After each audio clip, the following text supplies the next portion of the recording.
Well, this week's getting off to an interesting start. Clouds starting to roll in. This is up at Point Piedras Blancas, the camera up there furthest north and closest to this new round of rain trying to move into the area. And I say trying because it's going to be slow going for this front, and a lot of it is going to dissipate on its trek to the south. It looks really good out here just off the Bay Area. This portion of the front is strong currently, but there is a trend toward this weakening a little bit as it moves from the west to the east. Also, that area of low pressure is going to stay well to the north, so probably going to pull a lot of the decent dynamics along with it.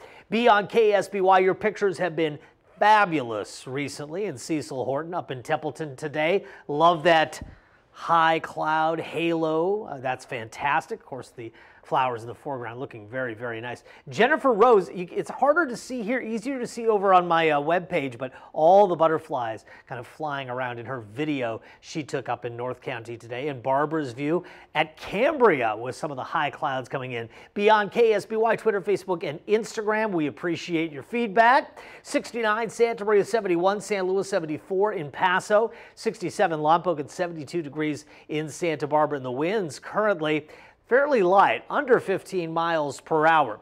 They're going to get over 15 miles per hour tomorrow. Take a look at this. Here's the hour-by-hour forecast for Paso Robles. Daytime highs just in the lower 60s. Again, we're in the 70s currently. And look at these southwest winds at 15 to 20 miles per hour. Santa Maria, San Luis Obispo, you see the winds westerly in the afternoon at 15 to 20 miles per hour. And those daytime highs well off the 70s.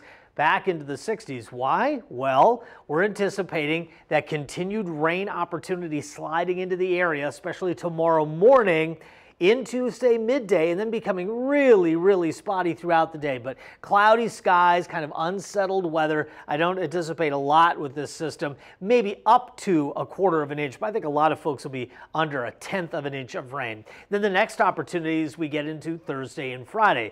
I'm not really sold on this second system. There's some forecasts out there calling it a rather robust opportunity, but between Thursday and Saturday, I think we stay under 1/2 inch for that entire window. I think most of that system goes to the north. Again, on the short side here, we're looking at probably less than 1/4 of an inch, could be less than 1/10 with the system off the coast right now. The models may be underdoing it just a little based on what I'm seeing on satellite, but this is a look at how that front moves through the area and just some cold, unstable air left behind that. If we're looking through the rest of the month's rain outlook, just north of us into the Bay Area, Northern California, pretty good chance of above average rainfall. But look at this, much of the country we anticipate to be warmer than average, especially the southeast. Florida, Georgia, and the Carolinas could be pretty warm for the month.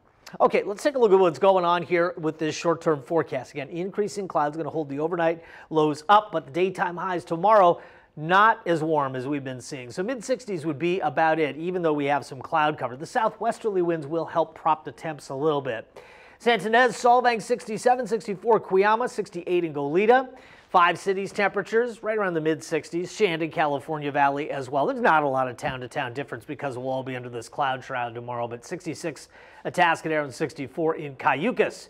The extended forecast has the rainfall returning again on Thursday into Friday. I think we start working our way out of it. And by the way, if we just go on the other side of this forecast out to Monday, parts of California could be in the 90s on Monday. Locally, I think we're closer to 80. Offshore flow returns. Karina, back to you.